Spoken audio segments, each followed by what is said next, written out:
I was 25 years old when someone told me that being white had shaped my life and my thinking. And I said, no, I was raised to be colorblind. I don't think about race. And it was years before I began to understand that it's exactly that experience of not needing to pay attention to race. It's shaped me.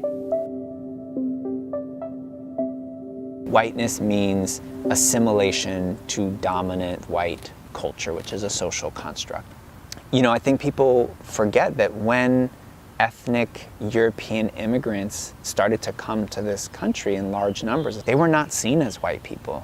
There was incredible derogatory language that was used to describe them, and they were excluded and they were persecuted.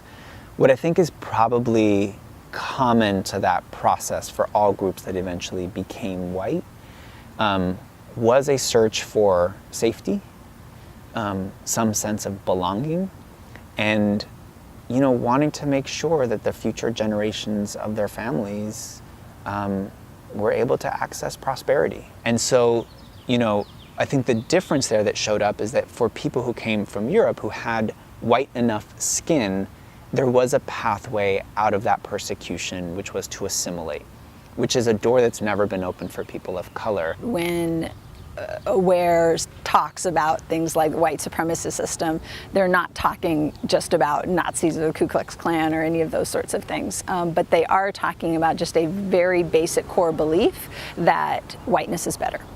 And when we look at how the power systems have come into being, most of the power systems within our country are still white-led.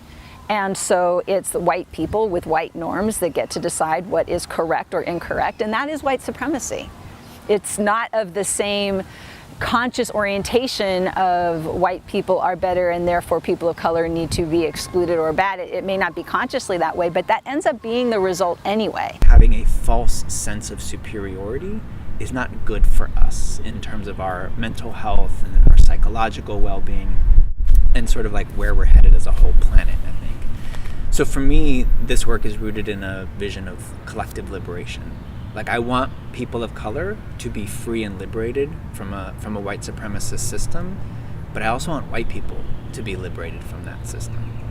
For many of us white people who have different ideas of what like healthcare could look like, an economic system, right, like of public safety, the more that we actually build real solidarity and coalitions with people of color, which means doing our own work and shedding dominant white culture, then we actually have greater probability of winning those gains. White people running away from their whiteness into multiracial spaces in order to do work for racial justice without fully interrogating what we were bringing has created trouble for decades.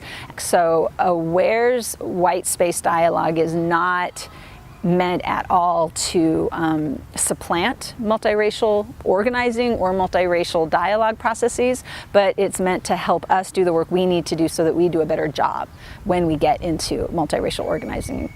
When we sit in a room, particularly doing sort of white caucus dialogue work, we're not all the same people having the same experience. So understanding our multiple social identities is a really key part of how we can then start to understand intersectionality and always keeping sort of a power analysis along with our personal experiences and respect each other's differences while we talk about our similarities as white people.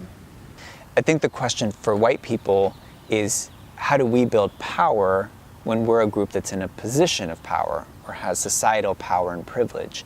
And it's a lot of taking that model that communities of color have used to build power and finding what that looks like in the white community, and being clear that as we organize and build power, it's specifically anti-racist power.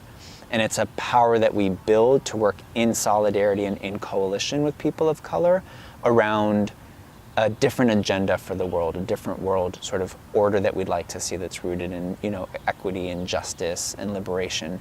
And I think that that's, and at stake at the greatest piece is like, I don't know that our planet survives if we don't win that struggle.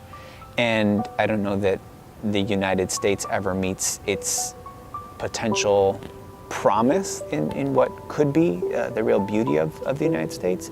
And I don't know that you know, our collective humanity survives unless we continuously sort of do this work with each other.